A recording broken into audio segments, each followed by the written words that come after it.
Welcome everyone to the third episode of Eater's Digest, a sub-episode category of the Beanzz and Rice podcast. This is your boy Hos. And this is Hos A. Again, this is Eater's Digest, where we just basically talk about a subject. And today, we're going to be talking about juvenile deceptions. So, when I mean juvenile deceptions, as kids, we're impressionable, we're malleable, we see things, we kind of believe them for face value. And that's kind of what we're going to discuss. What perceptions or understanding or knowledge did we have of something as a kid that ended up being completely wrong, misinformed, misguided? You know, we were deceived as children because children have active imaginations and they'll believe a lot of what you tell them. So we're going to share with you guys some of the deceptions we experienced as children. And then through our raising, our upbringing, we realized that was false. What the hell? Some of those lies your parents told you. You know, the boogeyman. Yeah, some heaven. Yeah. Or freaking some bishop flying from Jupiter. Will it be on there? Who knows? But let us know your deceiving thoughts when you were a kid. You want to go ahead and start with yours? Okay, I'm gonna go with mine. Obviously, I talk about growing up in Mexico a lot, but my grandma's always telling you all these grandma fairy tales. Oh, don't do this, don't do that, you know? But she would always tell me, over there, they're all about eating all the time in Mexico.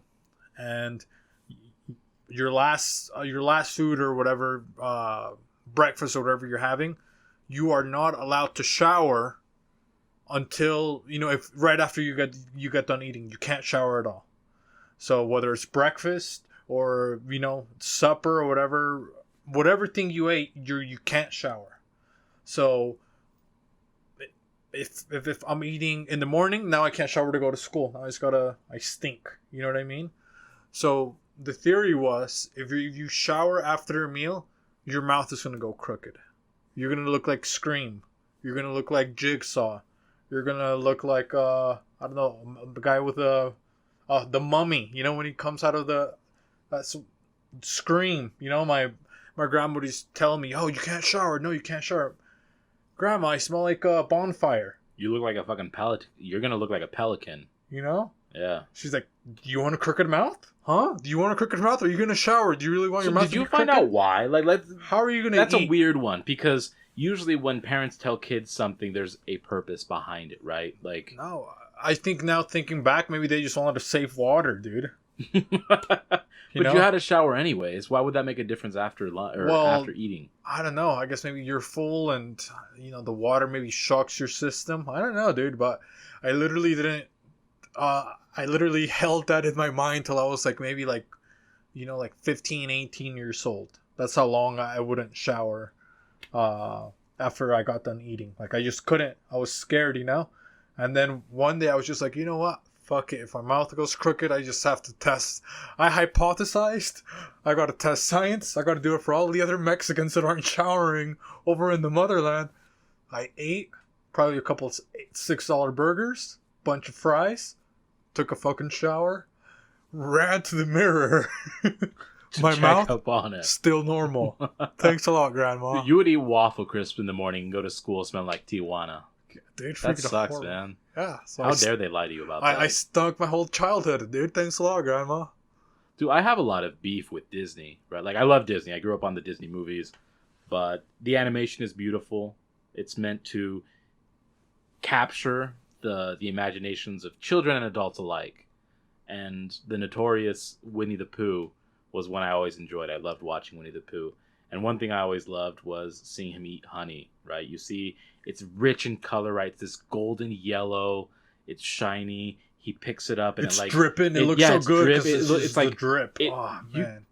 The texture even looks almost velvety, right? With the animation, it looks velvety. It nice glows almost, And he eats it and he's so happy. It's the only thing he cares about, right? He's supposed to like it. And I'm thinking, shit, honey must be that amazing. And you can get it in a big bucket. Yeah, this bucket, you just have this little ladle spoon that just drips. And we didn't actually have a ton of honey because my parents really didn't eat honey much. I carry honey around now just because I don't carry it with me. Sorry, I buy it. I have it in the pantry He's so when I got it cook right stuff. now. But so as a kid, I want to say I was probably maybe like 8 years old, and I'm like, you know what? I'm gonna try some of this honey and see if it makes me feel elated like it does Winnie the Pooh. And I went ahead and tried it. I'm like, it was almost like a big bite because it's like a, what would be a good description?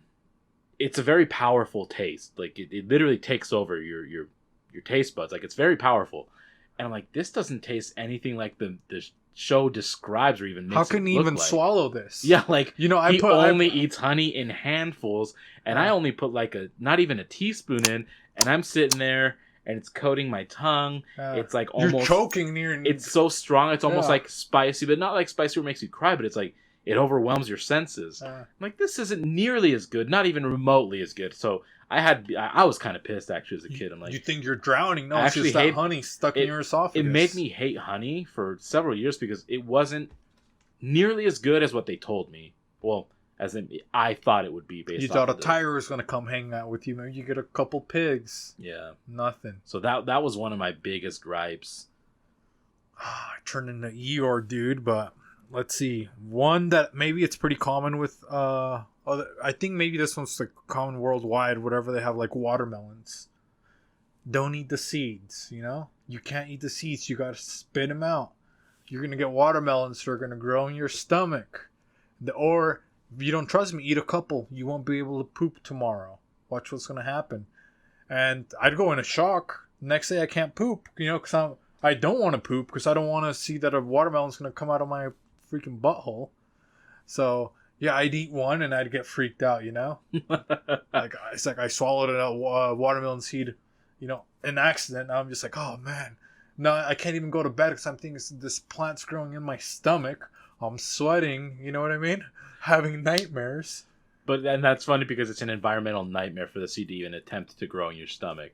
It has absolutely zero of the things it needs, like water, soil with good nutrients and nitrogen, sunlight. None of those things are in there. But as a kid, you don't know that. You're not a botanist as a child. Yeah. Did you just believe it, And then, I don't know if your parents ever did that, but, you'd get like an uncle, you get somebody who's got a big belly, He's like, look, I got one right here.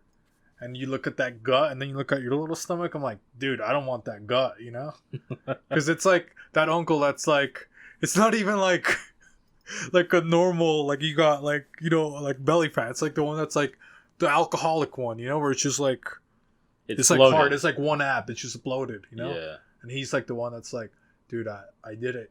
I got a couple you want to touch my watermelon? My dad has that. It's like the super hard blood. He doesn't even drink. Yeah, it's not. Yeah, right. It's just like hard. Like you can even punch it, and it's like, dude, it's like one ab. Yeah. It's like it has no separation. Yeah, it's not going to be like mushy. Like look me. It's like a little mushy. Mine's soft. I'm definitely mine's pudgy. Pillsbury Doughboy. You punch one of those, dude. It's like got one of those strong guts. It's funny you mentioned the seeds because I thought the same thing too, but the other one was, in a different aspect, was gum. There was like I never swallowed gum. And one day I was playing basketball and I had gum. I thought it was going to be cool like Michael Jordan because he would chew gum when he played. And all of a sudden I accidentally swallowed it. And I'm thinking, this is going to stick to my intestine because I'd just like gone through anatomy and stuff. I think I was like 4th or 5th grade. I'm like, this is going to block me. It's an crazy, like you just like freak out. I instantly had to think like, I'm going to need surgery for this. They're going to have to go in and literally take it out of my body. I thought that. So like, I didn't want to freak out, so I kept playing basketball, but it's on my mind, right?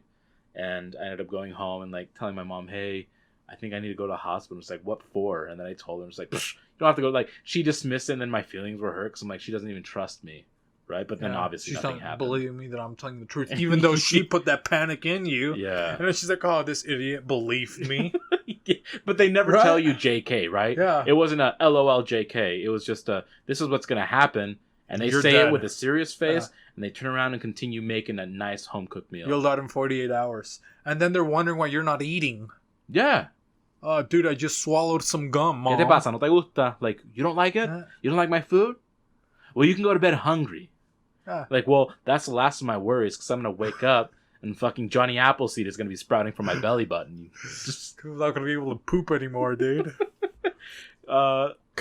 Dude, I loved obviously video games and things like that, and some cartoons, and like quicksand was something I was always afraid of. Like I thought quicksand was going to be a true problem as an adult in my lifetime. I thought quicksand was going to be a constant thing that I'd come constant across. battle? Like twice a week, I'd be like, "Oh, there's quicksand. I can't go over there."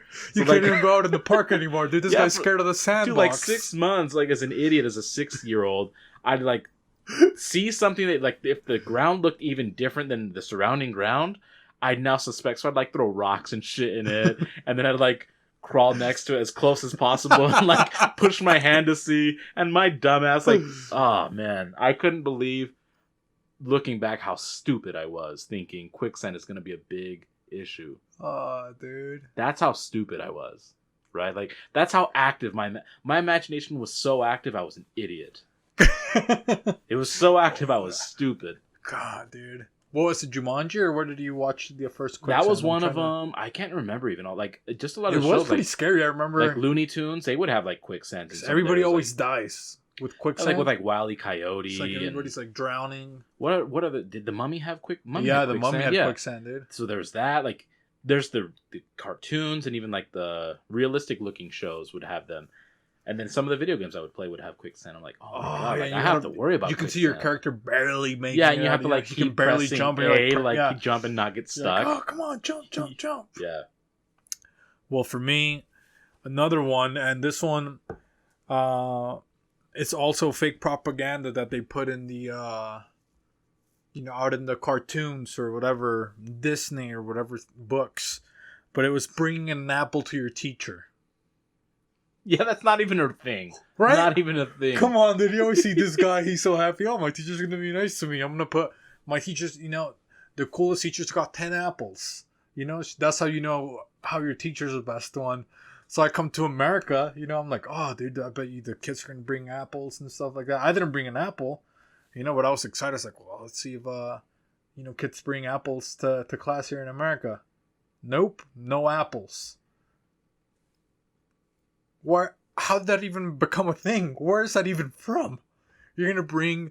If I was a teacher and I got like 20... Imagine being a teacher, and if that was true, you get like 12 apples a day, every single day. What the hell are you going to do with all those apples? They could have reversed a lot of this fucking greenhouse effect stuff. They could have gone and planted these apple seeds and had more trees, which cleans the air a bit. Then more kids are giving you apples? Dude... Just imagine Jose that he just got done eating. He didn't even shower. He's going to bring me this grimy ass Mexican apple, dude.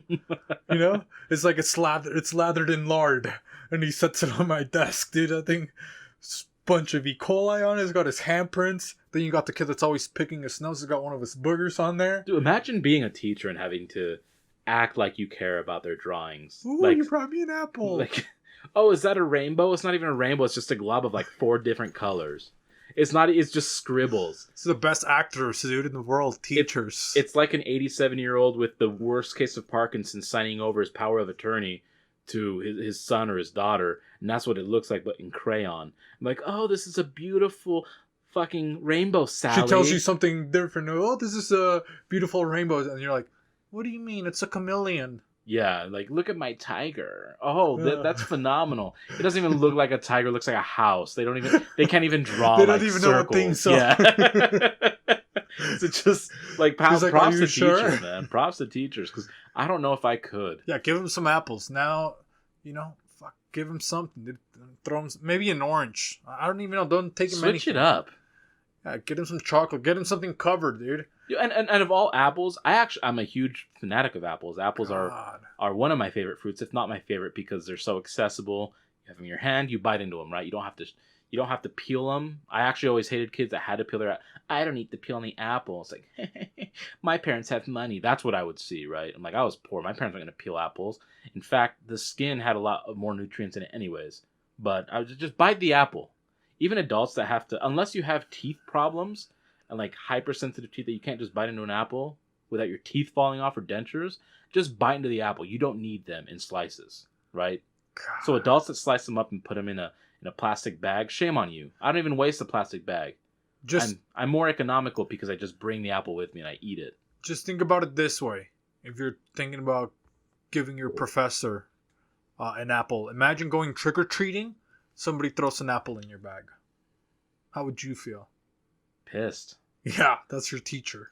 Yeah, but even just they always showed the red delicious apple The too, red right? one, like yeah. what? There's Braeburns. Throw me a Granny Smith. There's Pink dude. Ladies. Throw me a freaking. There's Fuji apples. God, man. Macintosh.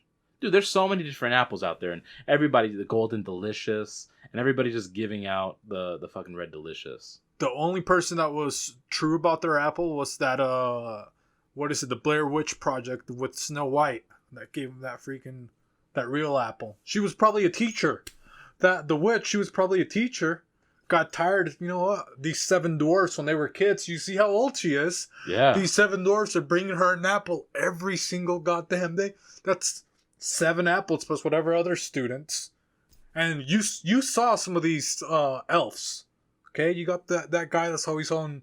He should have been on. Yeah.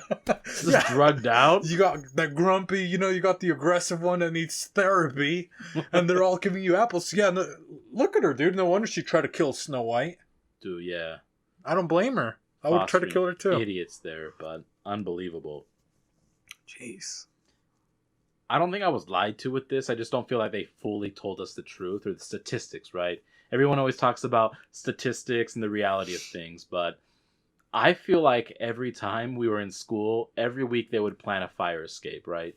Make sure you go home and talk to your parents about escaping fires. Like, there should be a ladder, there should be a rope ladder that you should go through, like, and all this, like, preparation, which it's valid. I think it's good to be prepped for emergencies. But the thing is, you need to tell kids emergencies don't always happen. It's just in the event it happens.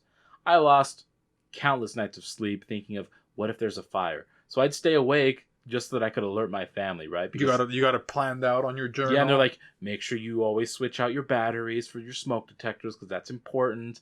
And that's like something I would always pay attention. And again, it is important to make sure that it's going on. But like, I stressed way too much over fire. So I'm thinking, our house is gonna burn.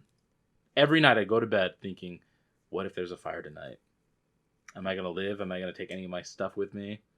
I worried about that as a kid. Were you like Bertha? Remember her? I don't know who's Bertha. From the first episode that I told you she was the girl that I ran over with my bike. Oh, yeah. And she was scared of fire alarms when they would go off. Yeah. She would cry. She probably had the same fear, dude. Maybe, but hers sounds like more extreme, to be honest. Mine was just more like, I want to make sure I'm ready to just get going, but... Dude. But every boy, I think, has this like fantasy too. Like some kid like comes in and tries to like commit a crime, and you're the hero. That you want to save someone. Yeah. It's like, dude, I got everything ready. I'm ready for this. Yeah, dude. Like you're prepped to like fight him or like take Yeah. him down, remove the weapon. Or I'm from looking his like, hands. oh, I'm gonna put the desk right here. I'll hold it. I'll throw a textbook. You guys can escape through the window or something like that. Yeah, and then you like walk out, and then the cops put that blanket on you, and then the news reporters come tell you like, "How are you here?" I just did what was right. I just did what was right. I followed the instructions. They gave us a manual, and I followed the plans perfectly, and I was very precise with them. And I'm better than everyone at the school. That's exactly why I was the hero. I'm better than everyone. I'm a ELP, accelerated learning program, dude. I moved up from that ESL, the English Second Language program. Exactly. I'm on that ELP, baby. I changed my acronyms up. What's up? With statistics for me, and this one was probably one of my, I don't know, this one was scarier than taking a shower after I ate, was everyone dying from STDs. Because I remember it's like, you go into like junior high, I don't even know what grade it is, honestly, but it's like once you're hitting puberty, and like your parents have to sign this permission slip, because you're going to see a vagina, you're going to see a penis tomorrow. Yeah. And your teacher's very serious, you know what I mean? So you go take it to your parents. Your parents don't even look. They don't care. They got a 9 to 5. They just sign it. Next thing I know, dude, I'm looking at Freddy Krueger's penis next day, dude. Yeah, they picked absolutely the worst aesthetic pictures to show you. Like, they're not, which I guess is the idea. You don't want a bunch of dude, I thought I was looking at a fruit gusher. Herpes. What is it, dude? What are you showing me? Oh, I thought it was Leatherface. It was some guy was 69ing a girl. Now he's got, I don't know, some messed up Leatherface looking face. Hep C. He's got something. Somebody's, I thought it was some monkey. Somebody's anus collapsed. You thought you were looking at some blackberry bushes? No, dingleberries. I was sick. So I was like, dude, I'm never gonna have sex. You know, I was like, dude, I'm never gonna have any sort of sex. You know, so that thing like scared me almost. You know what I mean? But then it's like, yeah, that's like the biggest. You know, I'd always like make sure I'm checking like, dude. Next thing I know, you know, I go take a shit at school. I gotta check my ass. You know, I gotta bend over, check my ass on the mirror, see if I got any sort of that Freddy Krueger skin disease. You know what I mean? Yeah, you're looking. I'm at checking all over, the pictures. dude. You're thinking you're looking at a nice beach with like full of the Pokemon Parasect. Next thing you know, actually crabs. Exactly. It looks like the asteroid belt down there, dude. What's Orion's going on, belt. Dude? Yeah, dude. It's freaking lunar, freaking. Just a bunch of dents everywhere, dude. Yeah, dude. So yeah, screw that, dude. I don't. It's like STDs still scare me. I'm not gonna lie. Some people are so gross. You know what I mean? Yeah, but it's like, come on, don't. I think you can educate. I guess maybe I'm not sure if that education works, but maybe it does for a little bit. But then once you realize, like, oh yeah, if you know, well, they would always say even if you wear a condom, you know, you're still gonna get this, and that. You know what I mean? Then I'm like, what do you want me to do? You know? I'll bring this up just because it's kind of a funny thought process for me. So you remember the DARE, what is it, drug abuse resistance education, which wasn't helpful at all. Yeah, it would bring a fake cop. Yeah, sometimes a rent-a-cop is what they would bring. It was a mall cop, dude. Yeah, it was the Walmart security who happened to just be off that morning. It would just come in. God. But if you really, so back to kids and how impressionable they are. If you get them early enough, like kindergarten or first grade, it wouldn't be 100% foolproof, but I feel like you'd have anywhere from like 70 to 90% success. Is you can traumatize them into not doing drugs. Like if you really thought about it. And it goes to the idea of like, is it valuable enough to traumatize a kid so bad to avoid these dangerous decisions? Because you can argue some drugs are worse than others, because that's clearly true. But I was watching Drugs Incorporated on National Geographic, and there's this new one that's spreading from Europe called Crocodile. That's I saw that one. That one was crazy, it's like, dude. You think heroin's one of the worst drugs? It's arguably 2 to 3 times worse than heroin. Like, it's just look it up. It's crazy. But, you know, could you argue that traumatizing a kid so bad that you don't have to worry about them touching it? Is it worth that value? Because you could just have a cop come in. And keep in mind, kids are startled easily, right? So you would just basically need a bunch of loud noises and overwhelm their senses to the point where it mentally breaks them. Yeah. So that it's subconsciously the rest of their life they never want to touch drugs. So the cop could, like a real cop, could come in with like guns and maybe like 5 German shepherds that will bark and like bite on command, but not really bite the kid, just like lunge at them, and then they hold them back. They got the little thing, like, you know, don't do drugs, kids, and just start shooting off their guns. Yeah. And the dogs like act like they're gonna attack the kids, and obviously the kids are just gonna be like, and then just regardless of the amount of years of therapy, very few kids would ever bounce back from that. But the likelihood of them touching drugs is very, very low. Yeah, it's like all these... We should try it. All these boomers are saying, oh, you guys are soft. Your generation is soft. Dude, you guys traumatized us. Now we need fucking therapy because you're rolling out these fucking trials out on school. But don't you think that would work? Children. Don't you think that would work? Yeah, it would work. Yeah. But then, you know, you get that PTSD, dude. We should discuss the value of that, though. Like, is that valuable enough? Because we see that drugs, that certain very, very specific drugs definitely tear apart families, and you know what I mean? I thought I was here to get enlightened, not to look at Freddy Krueger's dick, dude. That's why.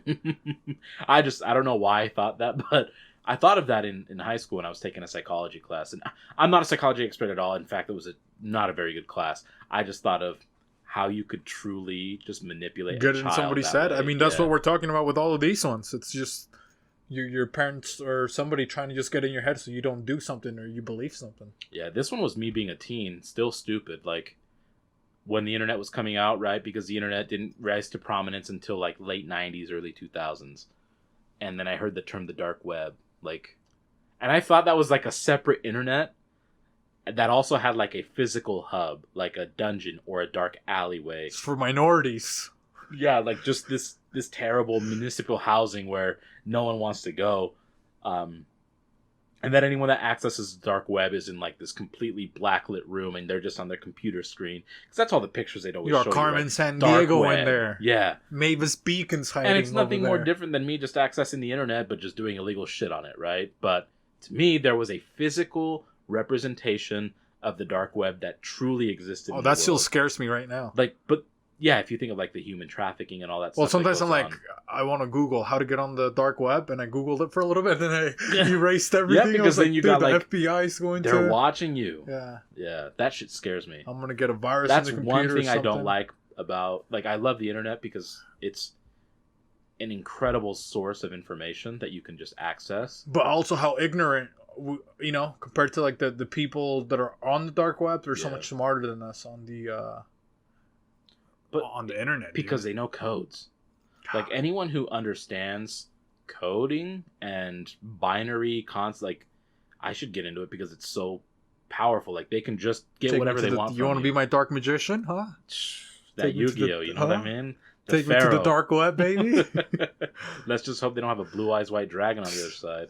Dude, I don't know. I'm still scared. That's like one thing that I'll think about. It's like I think it was on History Channel too. They were talking about the dark web, Yeah. and yeah, it's like some kids, in high school, they like got on the dark web, and then like the next thing you know, it's like they started getting like notes from people that trace them and stuff like that, or are trying to like.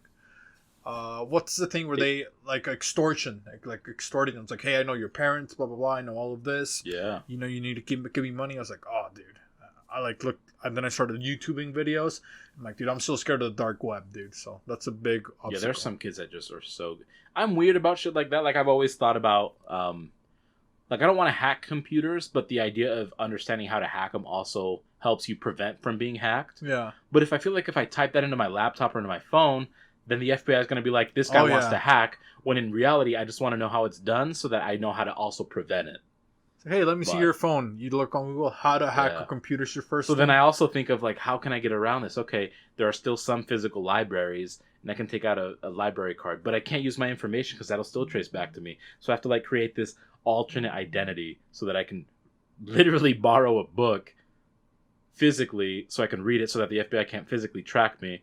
And then I'll be in a room where all the electronics are shut off. I just have a lamp that's not even connected to the internet. And the Google Assistant is also not around, so it can't pick up like what I'm doing or saying. Like all this weird shit, like very paranoid. New World Order Dude, shit, you know what I I don't mean? like the dark web, dude. But here's another thing that happens in the dark is it gets really cold when it's dark, So temperature drops, starts to get a little a little sub-zero sometimes, especially here in Utah.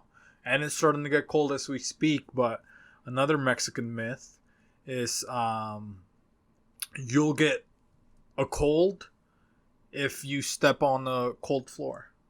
So if you just have like no socks and you touch anything cold, you're guaranteed you're getting sick. So they always say, oh, well, you can't go from, if you just took your shoes off and you step straight on the ground, you're getting the flu. You're getting a cold. So I could never do that, when I was a kid. And then now I get those hot feet. You know what I mean? I get those freaking hot and spicies, dude. And it just like feels so good now when I take my shoes off and I like step on tile. Best feeling. Not once have I gotten the flu or caught a cold or anything Just like from that. stepping on it, yeah. Yeah, but that's like the thing, back then we didn't have the lava floors, that game where you can't step.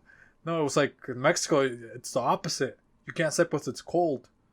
Then your mom's looking at you like, you're gonna step? Huh? Put your shoe on.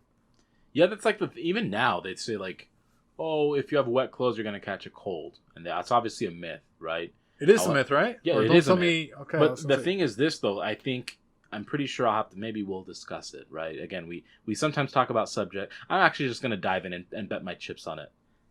If you have wet clothes and you're outside, water draws heat from your body fast, right? It Right. saps your energy. So you can easily get hypothermia. But let's say you don't get hypothermia, but you're cold. Your body, I'm pretty sure when it's at a lower temperature, even not to the point of hypothermia, you're more susceptible to getting sick because your immune system's like immune weak. system drops. Yeah, so you could catch a cold. You're more easily prone, but you don't get sick just because your clothes are wet. Does that make sense? Yeah, You're but just it's- more susceptible. It doesn't mean you will get it. And it doesn't mean because you were cold you got it. You were probably going to get it anyways. It just made it that much easier to get.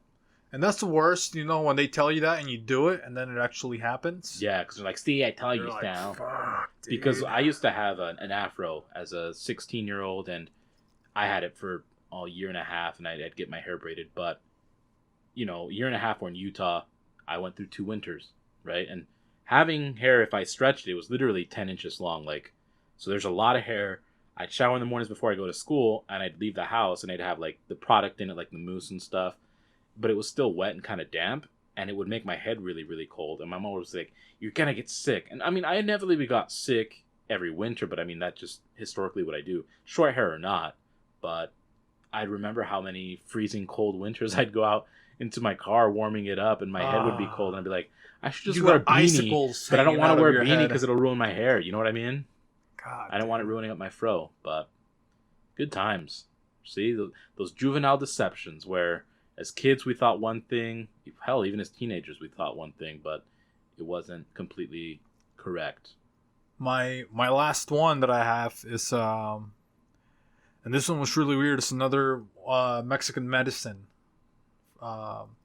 My grandma, Vicks, that's a universal Latino medicine. Vicks fixes almost everything. Oh, this one was even weirder than Vicks, dude. So, like, if you had now it's an ear infection. That's what it's called, right? Your ear hurts, more than likely you got an ear infection. Yeah.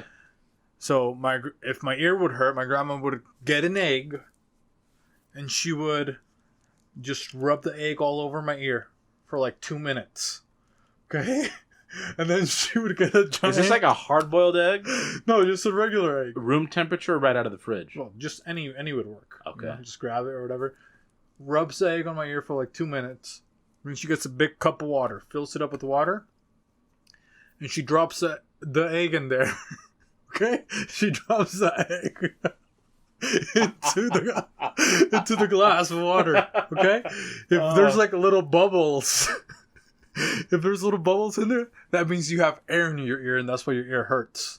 So you have to go through a couple of eggs, okay, and keep doing it till it sucks all the oxygen out of your...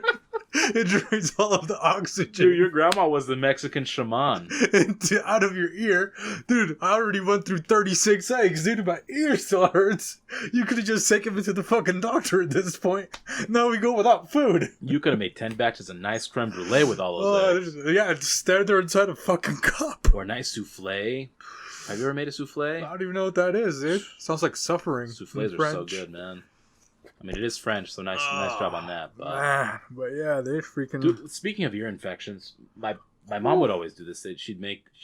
I put my head in her lap, so obviously the ear that was hurting would be up, and she's like, "Oh, you have an ear infection," and she would pour, like, I don't even know the oil. I'm gonna have to ask her now so I can tell everyone, the audience, but she put a specific oil, like a warm oil, and I realized it actually was beneficial because maybe tea tree oil, something. Yeah, like antibacterial and fungal, so it actually killed whatever infection there was, and it would work. Because I remember going to sleep, but I hated the feeling because it's like you would be really scared. She'd have to hold you down. You're like, yeah, and the sensation was terrible because it would just like drip through your ear canal. Yeah. But now as an adult, I just take like a non-steroidal anti-inflammatory drug, like a Tylenol or something to help with it. But it was crazy to think that actually worked. So I'm gonna have to find out what a safe dish you used. God damn, dude. Think of that, man. That Western medicine has really taken over. Oof. Yeah, they're trying all these weird now things. Now, if you did that on a kid, they'd call child services on you. Hey, what is this? Your neighbor catches. What's she doing rubbing eggs on this kid? You know what I mean? Yeah. God, dude. It's like, yeah, I got a bunch of eggs, or sometimes she would even your vegan neighbor. Why is she rubbing eggs in your ear, huh? It's a poor use of the egg. Well, I mean, there was also vegan therapies too. Like there was one that was like similar to the egg, but it was this plant. I don't even know what it's called, but she literally cut like a bunch of like little stems off the plant, stick it in my ear, a bunch of them, like I have a bunch of stems of this plant just hanging in my ear. So I have to walk around with a bunch of plants hanging out of my ear. You know what? I saw, I think it's Crouching Tiger, Hidden Dragon. One of the protagonists gets like really injured, and he goes to like his sensei or someone to heal him. And they have this like mortar and pestle. They just kind of crush up a bunch of herbs and spices and like leaves, and then they put it in this like wooden cup. And he lights a match and he throws it in, and like obviously to kind of like activate the oils and stuff. And then they put the cup onto their back, so that like the heat would like help seep into. I want to try that. It's almost like this. That acupuncture mixed with like stuff like that. I actually want to try acupuncture, but Like, just, I don't know, it looks relaxing. So for whatever... Oh, dude, are you kidding me? You look like a porcupine. You think you look relaxing? It might hurt initially, like, when they first stick the needle in, but I feel like it would alleviate some... I don't know, I find it looks like relaxing, so I want to try that stuff. Well, this is why I never go to the doctor, so that's most of my list. Is needles? No, I'm just saying, just like all these things that they tried on me that didn't work. All these because bad medical information. Now I don't even go to the doctor at all. But it might work. I mean, you're not sick. You're relatively healthy. I've been rubbing eggs on my body this whole weekend, dude. Trying to rub that corona out of me, dude. Yeah. That COVID. Got huevos on your But your I can't eat. God forbid somebody eats one of those eggs, dude. Next thing you know, they got COVID. Because they ate my egg that I contaminated. That's that dude. deviled egg. Yeah, exactly, dude. Yeah, but again, thank you guys. This has been another episode of Eater's Digest, where the beans are seasoned and the rice is fluffy. This is Jos. And this is Jose, and you guys stay sexy. Peace.